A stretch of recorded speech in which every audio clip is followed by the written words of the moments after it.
EhMaGawd. I'm so excited for this episode. We just had the best conversation with Hayley Himmelman. Lisi, tell the GLUs all about Hayley. Hayley is an intimacy coordinator. So she is dealing with intimacy and sex on movie sets, in real life, definitely. And we got some really good advice on sex for the Clique, the new series. How to handle sex in the Clique. Is Massey throwing down or is she not? There's that. And there's just so many great conversations about just our personal boundaries, how women's sexuality and their ownership of it has changed over the decades, and how you can say no without sounding like an after school special, like how to really work on. Do they still have after school specials?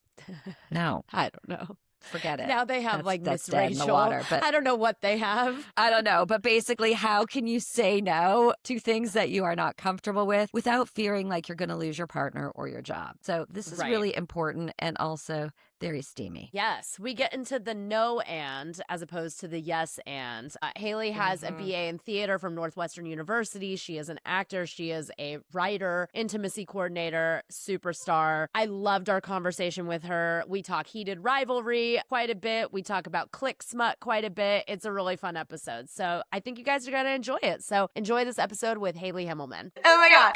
EhMaGawd. EhMaGawd. Oh my God. Let's get into it. Oh my God, Hayley, welcome to the pod. Thank you. So nice to be here. Who is Hayley Himmelman? For those of you that don't know, I mean, you're a million things, which according to research, like my mind is blown by all the different hats you've worn in your life. But the main hat that we're here to talk about is intimacy coordinating. I mean, I could do a really half-assed job at explaining what you do, but if you could just tell us exactly what this job is, that is so goddamn fascinating. Yeah, so it's still really new, and that's what's so crazy about it. So it's only been around for like 5 or 6 years, I would say, in an official capacity anyway. But I always liken it to a sort of version of like being a stunt coordinator or a fight choreographer on sets, but for intimacy. So it is essentially having conversations with actors and directors and DPs and kind of anyone involved in shooting the intimacy to make sure that we're mitigating any harmful power dynamics on set and that actors are feeling truly comfortable and are constantly consenting to what they're performing. Right. I love this. Time out. Are you wearing bracelets? Because they're jingle jangling. No. What is that? Oh, here, it's this cat toy. It's a cat toy?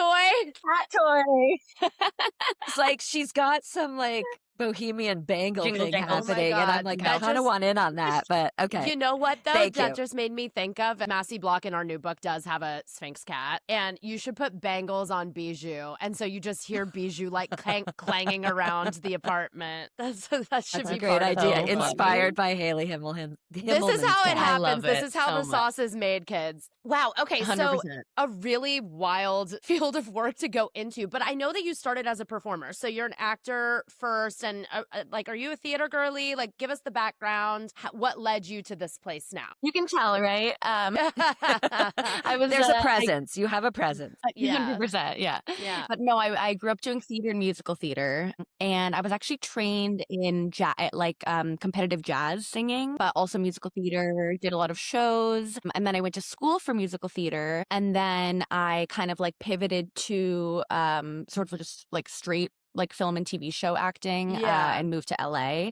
And then basically so do you guys know what verticals are? No. What are verticals? Okay. Wait, I think So there's these. Is it a YouTube thing?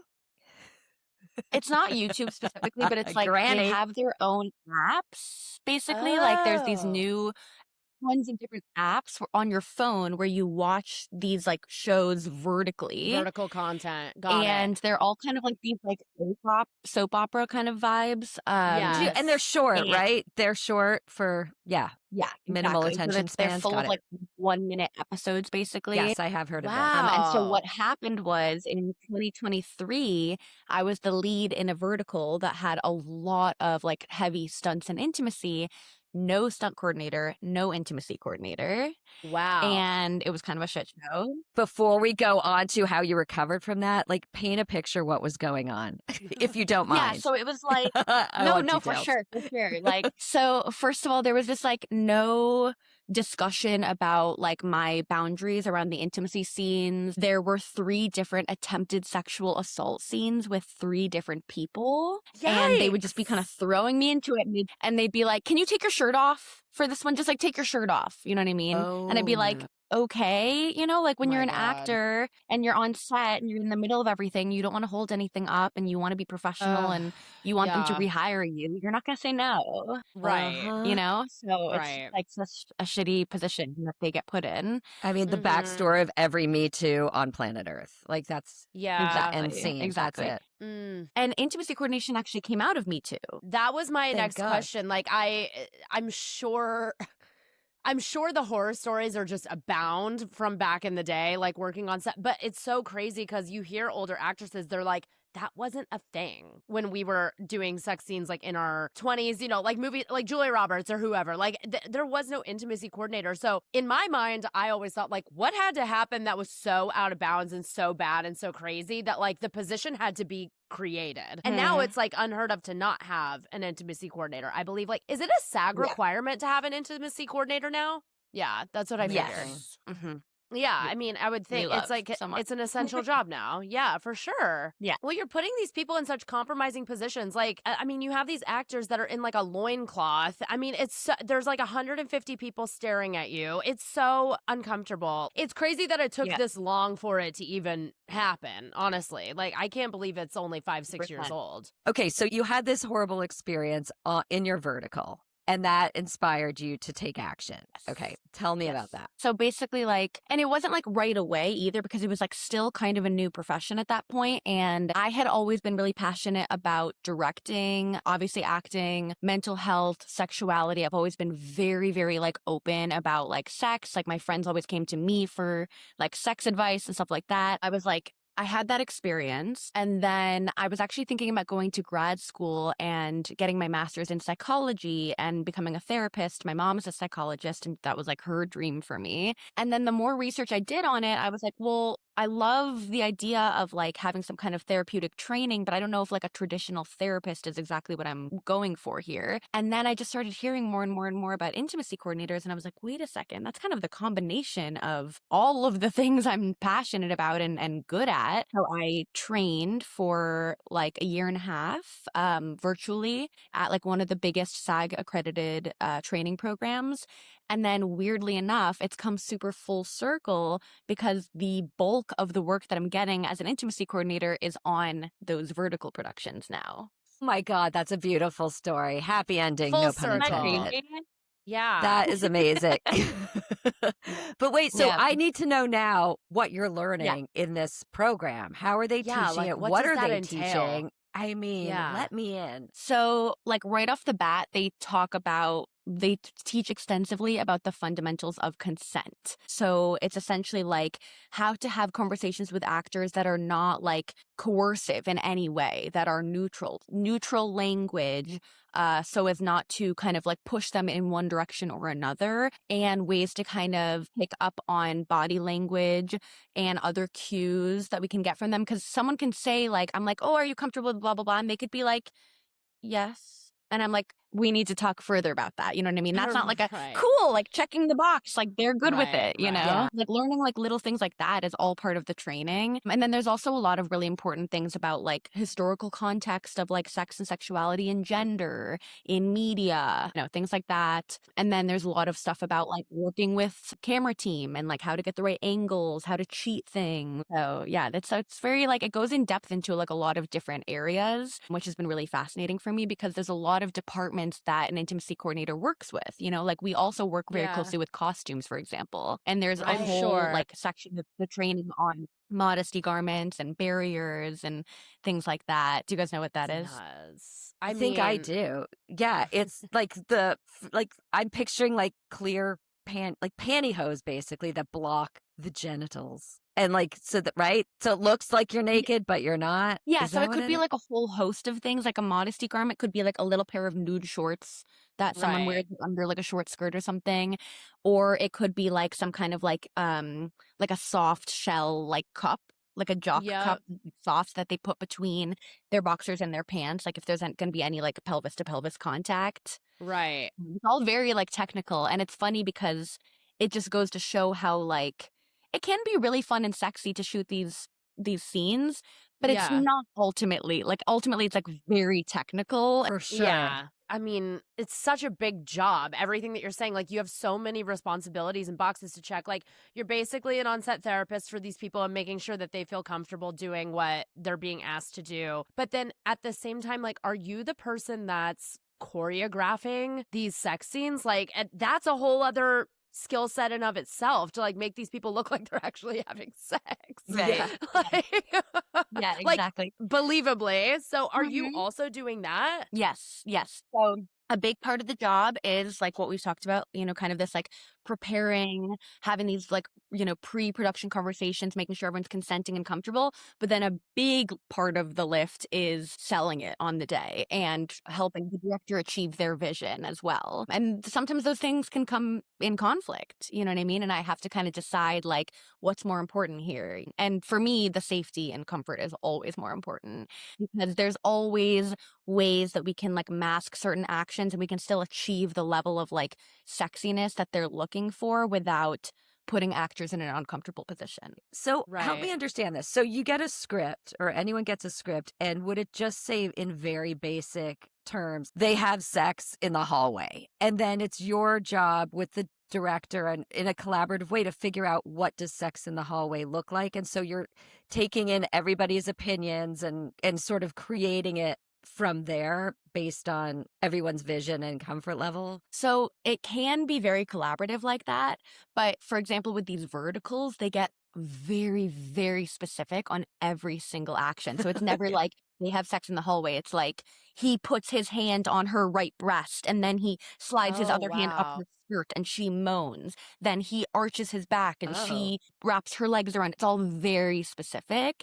Right. But I have found that with having conversations with actors and directors, like they're still flexible on it. There's still some like wiggle room there. But there's certain actions that production like really wants us to get that shot. So I'm always finding out like what are kind of like our key frames here. Like what are we like having to get and then what's more flexible. And then is the argument ever made, unfairly but made, where it's like, well, you knew in the script it was put his left hand on your right breast and now you're saying you don't want to do it. Does that ever happen? And what do you do in that situation? A big part of the job is also to like educate people about consent and about intimacy coordination a little bit and like how to make it a comfortable situation for actors because a lot of people just have no idea, especially since it's so new. So a lot of the time they will have the actors sign a nudity or intimacy rider, which is essentially a contract with all of the actions and the nudity like spelled out, and they sign it, right? But the thing is, I had to explain to this director, she was like, oh, well, they don't want to do it. I'm confused. Like they signed their rider.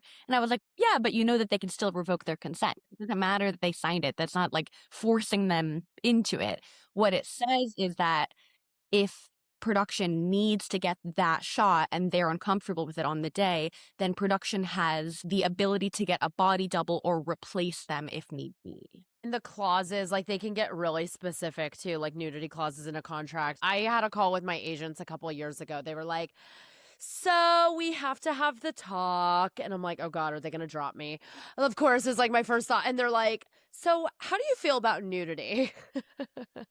Totally. And I was And what did you like, say? sure, because they didn't even want to audition people that, they didn't want to get someone all the way down the line to then say, I'm not going to do nudity, Right. at the very end. And so Right. I was like, give me specifics and let me know, I'm not doing like full frontal, like, and so then that was like a whole conversation. I don't even know if the project ended up going anywhere, but you have to be very, very specific in these conversations because you don't want to get there on the day and then them be like, wait, what gives? We thought you were okay with this. Exactly. I was just going to ask, what makes somebody a good sexual actor? I mean, that is real performative, but you could overperform, underperform. I mean, in the moment, are they actually getting into it? Because I imagine when you're acting, you're feeling all the things and you're present and you're listening and responding. And so the sex scenes should technically be no different, but they are, right? Like, or are they? I don't know. Like, are they really kind of getting turned on in the moment because they're trying to be good actors and be present? Or do they just shut that part off and they're just hitting their marks and like dancers would? It's like such a gray area because another part of intimacy coordination is helping our actors separate from their role. We encourage actors to sort of like check in and then check out, usually with some kind of like physical, like you do like a high five or something. They high five to be like, all right, we're in the scene now. And then we're like, they're getting all into it and they're like in character. And then when the scene is wrapped, they can like high five and be like, and now we're out. And we're just like, Hayley and Todd or, whoever. And we're just joking around. Yeah. Brother and sister again, right? I love that. But the truth is a lot of actors are genuinely feeling the feelings that they're feeling in character.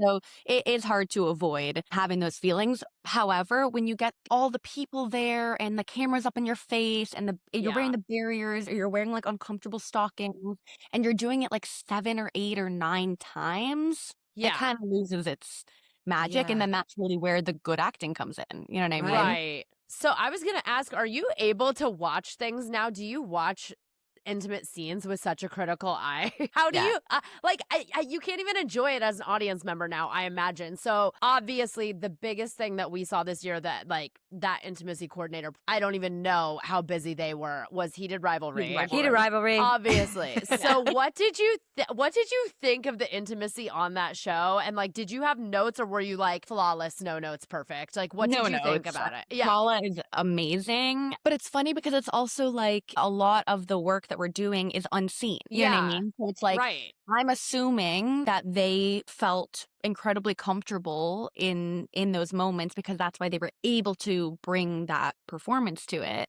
But like the truth is like we don't know what happens like behind the scenes, you know what I mean? But like I've only ever heard amazing things about her. So I can only think that she made everyone feel very comfortable. She made crews feel comfortable when filming this content. I definitely have, since getting my training, I have definitely been noting a lot more so the camera aspect of it, I would say, like different angles to cheat, like what's going on, like out of frame and stuff like that. So like I picked up on that a lot when watching it. And then honestly, like casting and chemistry is a huge part of it.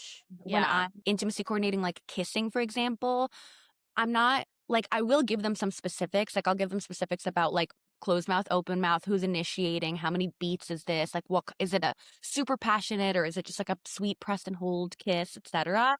But the truth is what really is selling that chemistry is like them together. You know what I mean? Yeah. There's only so much I can do. Right. And then also, I think now women in general, sexuality for women is so different than it was when I was coming of age in the 80s, for example. Like, I think when I was coming of age, sexuality, like, it felt like it never really belonged to us. I'll speak for myself. I'm not going to speak for, an entire generation, but it felt like it never belonged to me. It was either something like if you leaned into it too much, you were like a horny slut that needed to be like treated for this illness, or you were using it manipulatively to get something from a boss or like a promotion or to just get someone to bend to your will. And it never entirely felt like something we could own or have agency over just because we're sexual creatures. We felt detached from it, I think.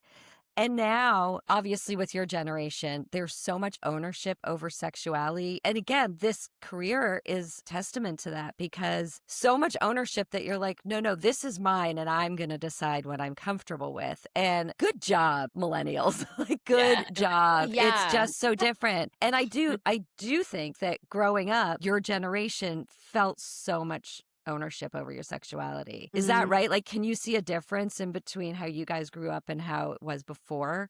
Even just watching old movies. Yes, but also I want to say, because I've lived on both coasts and now I live in Texas and I'm from here originally, like it's also culture to culture though. The girls I grew up with in LA, it's very different than the girls that I know here in Texas in terms of like openness surrounding topics like sexuality. Like the culture's so different. Where are you from, Hayley? I'm from the burbs of Chicago. Okay. So, like, I don't know what that may have been like for you, like in middle school, high school, whatever, but I know my experience in LA was very different than it would have been in Texas, just culturally. It was more open in terms of sexuality in LA. Yeah, of course. Yeah. Totally. It's interesting because in middle, like kind of growing up in middle school, like I actually felt very similar to what you described, Lisi, in that like there was like no right way to be. Like, you got made fun of for being a prude and you got made fun of for being a slut. Totally. And I did feel very, like, advanced in my sexuality. And so, like, I would kind of, like, push the limits a little bit, like, with guys or, like, with sexting or, like, sending pictures and stuff like that. And, like, it always came back to bite me in the butt. And, like, it always sort of, like, created this narrative of shame. And I really had to, like, to change that narrative kind of going through, like, high school and college and my, like, young 20s, I would say. It did actually just still feel like that was the case, like, the same thing that you said. But I also have this, like, idea that because I'm Jewish, I always say that, like, Jewish girls are, like, the horniest because Judaism is really, like, It's open true. to I am sexuality. Jewish as well, and I have to say, like, Jewish girls have like a pretty decent reputation with this stuff, and I Who wonder. knew? I Right? a lot of people know. The right people know. Exactly. The just a chosen mere- ones know. I'm just a That's mere right. Gentile. I'm sorry. I do wonder why that is, though. Is it because there's a certain openness, or is it because we think we're all going to get killed tomorrow, so we might as well have fun today? Maybe a Stop. combination. That's so funny. You know what's interesting, though? I just listened to Barbara Streisand's memoir on audiobook. It was phenomenal. Highly recommend. 48 hours later, it was quite a commitment. But she was talking about during the making of Yentl, she really, like, got back in touch with her Judaism, basically. And so she was talking about the core values of a marriage in the within the faith, and one of the core values is to satisfy your wife. Like, that was like a huge, like, sexually, like, serve the woman, make sure that the woman is satisfied. And I'm like, well, Yeah. we weren't taught that in the Baptist church, I'll tell you that much. Totally. I think is something to that, is my point. Mhm. There, Yeah. yeah. I mean, for me, Madonna was groundbreaking for us. The first example of a woman who was just owning it unapologetically, and it seemed to be enjoying herself. Like, her sexuality was entirely for her, and she didn't give a shit what other people thought. And she's like the only one that it felt genuine to me. Like, there are so many other examples of that felt performative, or like they had a point to prove, and she just embodied it. But it's a shame that, like, I can only really name one example. And isn't that Yeah. interesting? Because, like, in my generation, like, okay, our youth, how old are you? I'm 31. Okay, so we're like the same age. Like, Yeah. our youth was the era of the sex tape, the leaked sex tape, and the leaked nudes. Like, and so there was so much shame around all of that too, while also at the same time having the awareness of, like, oh, people are, like, this is happening. Like, women are Yeah. being overtly, openly sexual. But then the backlash, like the Paris Hilton, the Kim Kardashian, the Vanessa Hudgens, it was the Perez Hilton era of media where women were just getting, like, ripped to shreds. Right. But the guys that they were having sex with were just totally fine. Like, I don't even know who they were. Yeah. Totally. Yeah, it doesn't even matter. But then it was kind of a big turning point. And I remember thinking this while it was happening. Remember the whole iCloud hack where all those celebrities' pictures, like, got leaked, and it was like Jennifer Lawrence and Scarlett Johansson and, like, all of that. And Jennifer Lawrence was like the biggest star in the world. I mean, she still is. Like, she had just won the Oscar, and her nudes got leaked, and, like, people, like, kind of didn't care. And it was just kind of like, all right, whatever. Like, it did not break the internet. Really, you're like, so it was, right. and I was like, wow, we've really come a long way. And I love that like, these naked pictures that this girl sent to her boyfriend who's on location, like, a million miles away, like, it is what it is. They're human people. Yeah. And it wasn't even a big deal. Whereas, like, 20 years ago, these people were canceled and just, like, totally shamed into oblivion. It's evolved a lot in the right direction. I agree. I mean, would a show like Heated Rivalry be the fantasy job for you? Like, would your dream job be a show or movie with, like, a shit ton of sex? Yeah, like I mean, Bridgerton was kind of like one of the ones to come out with, like, where the intimacy coordinator was getting all this attention and stuff, and I'm like, that, like, I love Bridgerton, and it's just so, like, they do it like, well. a period piece like that, but also, Yeah. I think Rivalry, 100%, absolutely, that would be a dream. What's, like, the dead giveaway when you're watching something that you're just like, oh, that was clunky? You know what I mean? Where, like, when you have a critical eye, like, what catches your eye from a critical standpoint? Hands.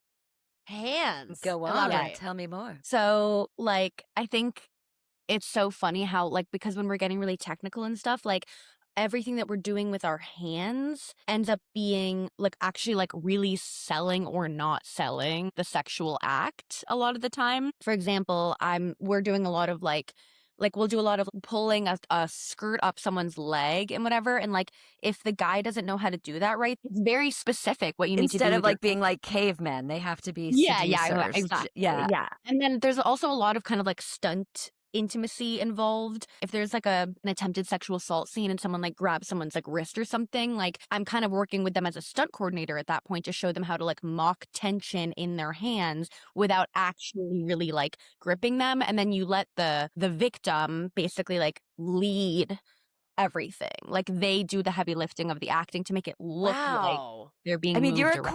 choreographer. This is a really involved role. I could see how it would be so fulfilling because it's checking so many boxes. And especially for someone like Yeah. you, who's also a writer and a performer and Yeah. into psychology, like it really is all encompassing. And I forgot to mention as well, because you mentioned something earlier about like being kind of like a therapist on set too, but like a big component of intimacy coordination is also like we are required to get our mental health first aid certification. So I've done that as well. And that makes me feel like really equipped to handle any kind of like trauma informed acting and stuff on set and just be able to kind of like handle if someone gets like triggered by something. That's definitely a big aspect of it as well. Has that happened and you've had to really like use all your superpowers to talk them down? Can you share without, obviously give anything away? Yeah, But 100%. I had actually just gotten my certification a week before this happened, but essentially this happens on verticals a lot because there's a lot that like kind of goes by the wayside. It can be disorganized, let's just put it that way. And so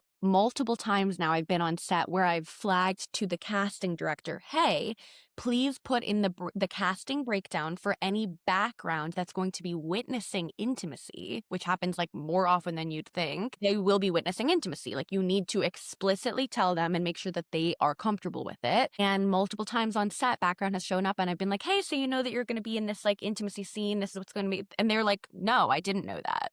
No my one God. told me, right? when you say background, you're talking about like extras that are there or Yeah, something? extras. Okay. Yeah. Exactly. So I worked on this one vertical where essentially like the background actors were not supposed to be able to see or hear this like kind of intense like domination scene that was going on like behind like a wall basically. But come to find out, like they actually were able to see it, like because it's hard to explain, but there was like a couple of glass panels and then a door, and the intimacy was happening right behind the door. And I didn't know that the angle that they were standing at, they could actually see what was going on. And this poor actress got extremely triggered, and the AD brought her to me at lunch and she was like sobbing. And I just sat down with her and had a conversation with her. And I told her she was welcome to leave. And, she felt so bad. And I told her, you don't have to feel bad. You were not told about this ahead of time. You didn't have time to consider it. That's completely unprofessional and unfair. And you can absolutely leave and still get paid for the day, Yeah. That's on casting for not telling you. And like, I think I was able to have like a good conversation with her and kind of help her like calm down a little bit and like feel Yeah. like safer. And then she did leave. Oh my God. Yeah. And then I ended up filling in as background. No way. I love that. Nicely done. Love Okay, that. here's a weird question I have. Now that you know the moves and you're spending so much time in your actual life learning like the technicalities of sex and all that, when you're actually getting intimate, are you sort of like taking work home and like being aware Yeah, of how do you angles clock or just out? weird things? How do you clock out? How do you How do high you clock five out? yourself? Yeah. Exactly. In moments like dealing with that actress, for example, like I do really have to self-regulate after that. You know what I mean? Right. It was really like Right. I'm very empathetic and like Yes. maybe to a fault sometimes. Like that's actually You like have one of to my be to do your job, though. I mean, Yes. it's like you have to be. 100%, but it like can be a downfall if For then like sure. I'm going home and I'm feeling like activated and I'm feeling triggered. Like that's not fair and like that's not sustainable, right? Right. Right. So That has been a big part of my training as well. And like, I also have a wonderful group of LA intimacy coordinators in like a group chat, and we're always just like venting to each other, Oh my about God. like, our experiences and stuff like that. And that's been such an amazing way for me to just like decompress and be like, it's not just me having these crazy experiences. Like it's a community of us, and like there's Where's so much. that reality show? I want that. Honestly, I was Intimacy literally just thinking coordinators. that. I'm like, Yeah, that yeah. is so incredible. That would be really cute. That sounds way more fun than the Real Housewives. 100%. Yeah, the real intimacy coordinator. My God, we're calling I dibs love on it. that. That's going to be our first production, Ellen. Like, we have to do that. Haley, you're in. I'm So, what pumped. have you learned through this work that can help women in practical life? Is there anything that you're like, okay, I can take this to the streets and help people that aren't on movie sets? Yeah, so a lot of the time I will speak with actors. So I'll have my pre-production intimacy coordination call with them, where essentially like we go through all of their intimacy, but I also just have like a general conversation with them about their experiences with intimacy coordinators on set, what are their concerns, et cetera, what are their general boundaries. And at one point in my training, we learned about how to help others figure out what their boundaries even are, because a lot of the time we don't know, and it can be activating to like say no to something for the first time ever. So there was like a module where we actually practiced saying yes and saying no to things and expressing to each other how it felt to say no. And it's like, if you don't have practice saying no, it feels really uncomfortable. And a Love lot of that. the time when I have these like pre-production conversations with actors, I'll be like, what are your general boundaries? And they just say nothing. Right.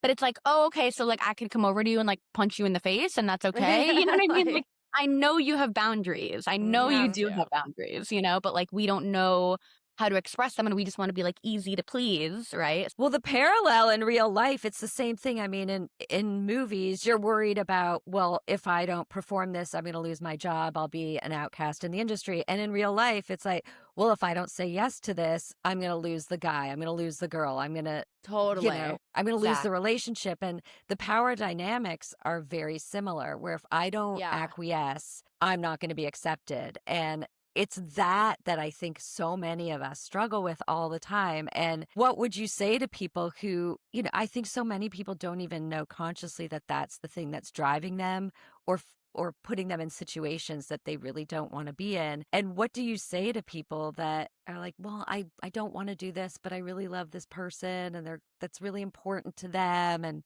is there Right. anything, or is it just like, yeah, maybe that's not the right person for you? Yeah. Or is there a Right. way to navigate that? I think like honestly the best advice I have for that is for them to do something that like we had to do in training that I just mentioned, which is like practice. Like go to a safe place or a safe person and explicitly practice expressing your boundaries and saying no to and feeling that discomfort.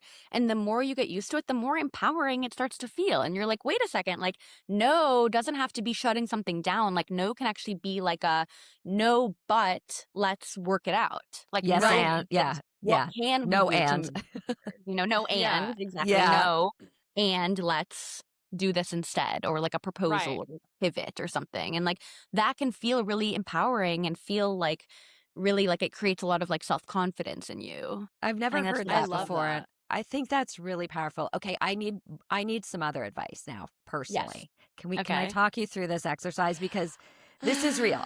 So bear with me. Okay. So I'm writing a new Clique novel. Ellen and I are working on this. I don't know if you're aware of that. It's our lovely, pretty committee Clique girls who were 12 when I met them, and now they're going to be 29. So clearly they are sexually active. Totally. Now, Right.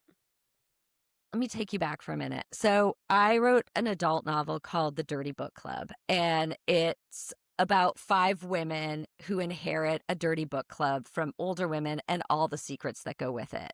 And when I first set out to do this and write this, it was very much in the time of what's the book with the sex and the guy and the 50 gray, Shades of Grey. 50 Shades of Grey. Thank you. Yes. So it was very much a time where like there was so much like sex and literature was really like trending. And I thought Popping that off. Yeah. it was popping. And I thought, Yeah. well, in order to serve this concept called the Dirty Book Club, I need to write sex. And I tried it. And I'm so embarrassed even thinking about me trying it. I had to take a step back and really look at the idea of intimacy. And intimacy and sex are very different things. And the reason I came up with the idea for Dirty Book Club is because when I moved to Laguna Beach from New York and I didn't know anybody, and I started a dirty book club with a couple girls that I thought had potential, that were really cool, because I was like, I can't find my GLUs. I can't find the people that think and talk and open the way I am. And I knew that if we were talking about dirty books, we would become close really fast.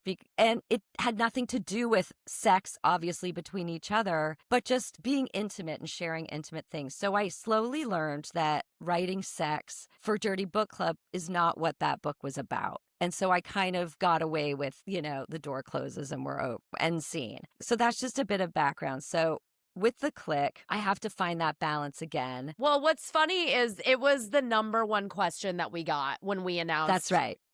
Because smut. Do you read smut? Yeah, I imagine. I would think that you would source some inspo from smut books. I would think. Absolutely. That it like really spells it out. Yeah. Well, it is kind of a shot list in a way, no pun intended, but it is a shot list of like if you're reading it, that's what I'm saying. It really totally spells it out. That's a good point. And so I would imagine that it would be a source of inspiration for you. But smut is obviously so popular, and now we have like the fairy smut, or Lisi and I call it fairy porn. ACOTAR, and all, fairy porn, all of that, and which is great, and like to each their own. And I definitely am a consumer of like some smut to a certain degree. I'm not just like a faithful smut reader, but it's so popular, and it's really, I think, gotten our generation of girls reading a lot more than we were, because there's so much of that, of smut, romance, romantasy, etc. Yeah. And so when we announced this book, the number one question was, is it going to be spicy? Is there going to be smut? And Lisi and I are like, oh my God. It was so painful because, again, like these girls I've known since they were 12. And now that's like writing smut about my daughters. Like I just can't do it. And so this is a very long way for me to ask your advice as a writer, as a performer, and as an intimacy coordinator. If I was coming to set with this quandary and knowing that on some level I have to be realistic and service this part of these characters, they are sexually active and some of them are in relationships, but also like not wanting to go there with them. What balance or what advice, or do I just need to get over it? Do you want to know, like, do you want to see Massey having sex? Like, I don't know. I don't. Right. Do you? That could be some fan fiction down the road that someone else can tackle, but well, that's how 50 Shades of Grey was created, because it's Twilight fanfic, is what it was. Yeah. So have at it, kids. Go for it. It's the clit instead of the Clique. Oh my God. No. The clit. You could really come up with some really funny, like, we should come up with dirty titles, like, to reflect the entire original series. You could. Yeah. You could get really creative, Lisi. This is like your favorite game. 100%. For sure. It is. But yeah, I don't know what to do. And I don't know. Any advice you have, I'd be open to. Yes. I think what I'd say is that, like, especially when catering to women, I think holding things back is actually sexier a lot of the time. So I think you can imply a lot of things, or like have some sort of action start and then sort of like theoretically like kind of pan away. Like even just kind of like a kissing scene can be like so like erotic, you know what I mean? Like that can satiate the desire people have to see Massey have sex, you know what I mean? Like if it was for the male gaze, be like, yeah, like they have sex like on the couch, or you know what I mean? But it's like if it's for women, which it is, then like more so just kind of like these sort of like lingering glances, or these like sexy like coming in for a kiss and then maybe like not kissing and just like breathing. Ooh. That is so sexy, you know? Totally. That's so I think maybe focusing on like little moments like that can like lead into sex, and then maybe moving on from the scene before it like gets extremely explicit, you know? Yes. Yeah. That's very helpful. I might be calling you throughout the writing process. I literally heard you. I heard you click your pen. Like, I'm like, oh God, she's taking literal notes, pen and paper.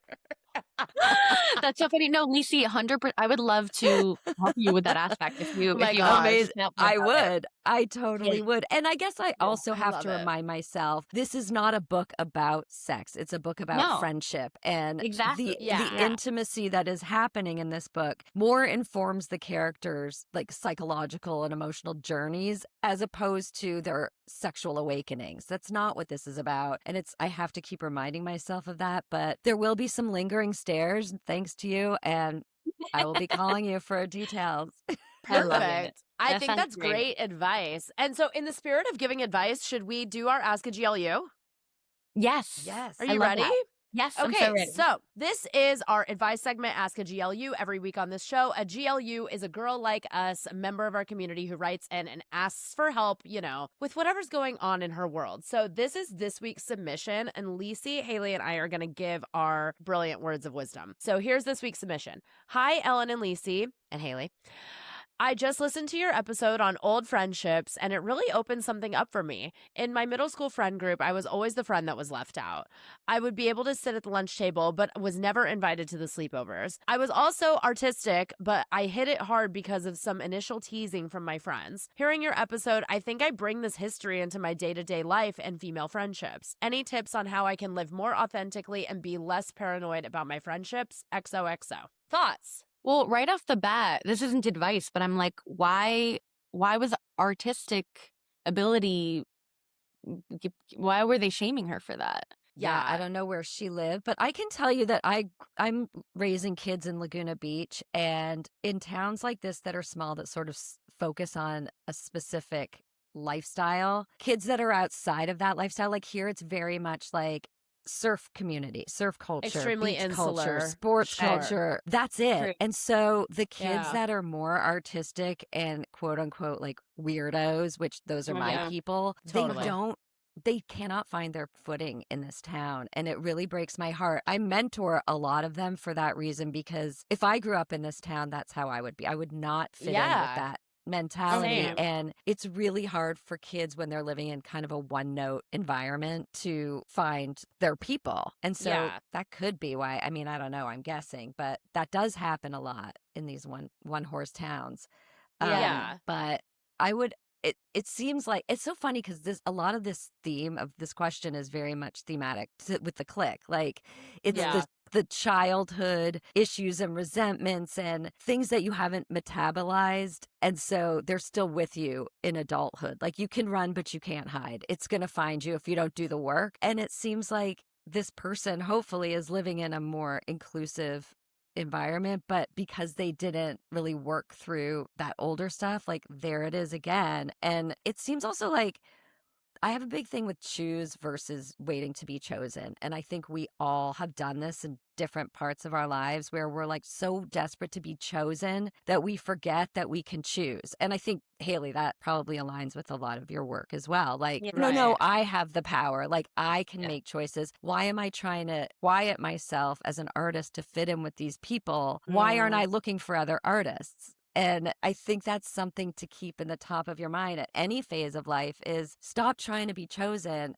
and Yeah. try to Right. choose instead. Right. Well, and So it's that's funny too because it's like even though I grew up in a very inclusive environment, like I relate to this a lot. Even when I was in high school, it was like I felt odd and othered from even my own group of friends because like, they're all obsessing over like Justin Bieber and I'm like going home and watching Barbara Streisand specials on YouTube. Like, like I felt like I was like totally weird in my own way. And even with the new book, like it's funny, you just got me thinking about Lane as a perfect example. Like, and Lane unapologetically in the original series just like let her freak flag fly. And what we've talked about is like she's actually probably the most adjusted adult out of all of them in her adult world. Like we like to think, obviously, we can do whatever we want.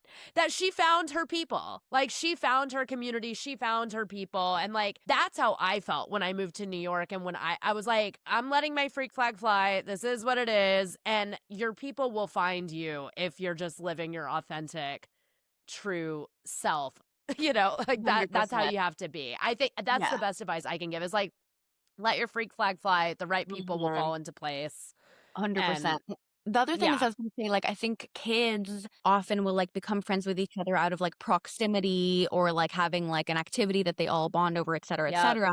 But I want this, what's her name? This person, the writer? We don't know. Melissa. Oh, Melissa. Melissa. We do know. I lied. Okay. What I would Sorry, want Melissa Melissa. to know is that adults, you know, like we were saying, like adults make choices and are pretty intentional, I would say, about their friendships, right? Like we don't Yeah. really have time to just be friends with everyone. So if I were her, I would take comfort in the fact that her adult friendships, those friends would not be investing in her if they didn't love her for who she is. You know what I mean? Like they're not, Totally. oh, like, well, we go to the same coffee shop every morning, I guess we'll be friends, you know? Like That's not how it goes, right? Exactly. Like we really Exactly. choose our friends as adults. So you Yeah. have been chosen, and just do you, Exactly. girl. I think that's all really sound advice. Good job, team. So Hayley, we also have a segment called Mean Girl Amends. Do you have a Mean Girl Amends? I had so much trouble thinking of something which like sounds, and I don't mean it to be conceited at all. I was like, I don't know if I've like ever like been mean to someone, but I did think of an accidental mean girl moment. We'll take That's it. so real. But I was like, it also feels not mean girl because it happened to a guy. I don't know why. To me, that it feels like it has to like the victim has to be a girl. But Isabella was like, Yeah. no, like tell the story anyway. So basically, I would love to make amends to this person if they're watching or listening. Basically, in high school, we were in the cafeteria, and this was like not even like a good friend of mine. It was like kind of more of like a friendly acquaintance. And like for whatever reason, I just got this urge to pants him, just like for shits and giggles. And I Love. pants him in front of everyone in the cafeteria, and his boxers came down with his pants. Oh, and that was the beginning of your career. And that was exactly, no one had consented to that, right? Like, I was like, yikes. That's brutal. That's brutal. So that felt like a little bit of like an accidental mean girl moment, you know? Like, You have been You absolved. were just thank you've been you. absolved. Yes. You were just trying to have some fun. And like, listen, Weighing on me. that's a core memory for that person. Like, yeah, Probably.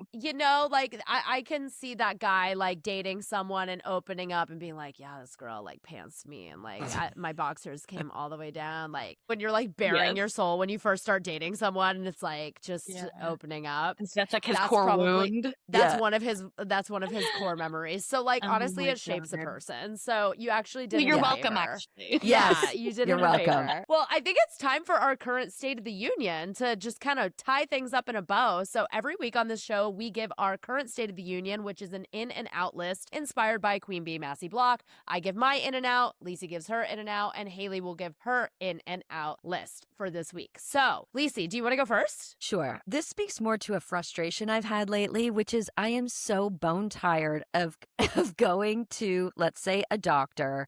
Let's say anything. I'm paying the money. I'm giving my time. I get home and I'm asked to leave a review. And I'm tired of it. Like, review me. Like, why? Like, can our interaction be done? Like, I'm done. I took your Pilates choking. class. I paid. I thanked the instructor. Like, high Don't ask for five. I'm obsessed with the high five. We're out now, Haley. Right? Like, High it's my five, new clock thing. out. I'm Yeah. out. I'm High outta five, here. we're out. Like, yes, I Yeah. just went to the doctor. I paid you an $85 copay. I sat there in your waiting room for far too long. I wasted my time while you asked me to repeat everything that I filled out online in the portal and then with the receptionist. And now you're asking me again. And AI is listening. And now I have to review you. Fuck off. So, I'm out. crying. I'm so pissed at it. I'm done. Yeah, Out like enough is with the leave a reviews. review. I'm leaving a review. Out. In. Leave. Just leaving. I love it. That's amazing. Crying. I'm cracking up. But I love that this is like such a current, this is why it's the current State of the Union, because mine is also very current. So my in is loving your value.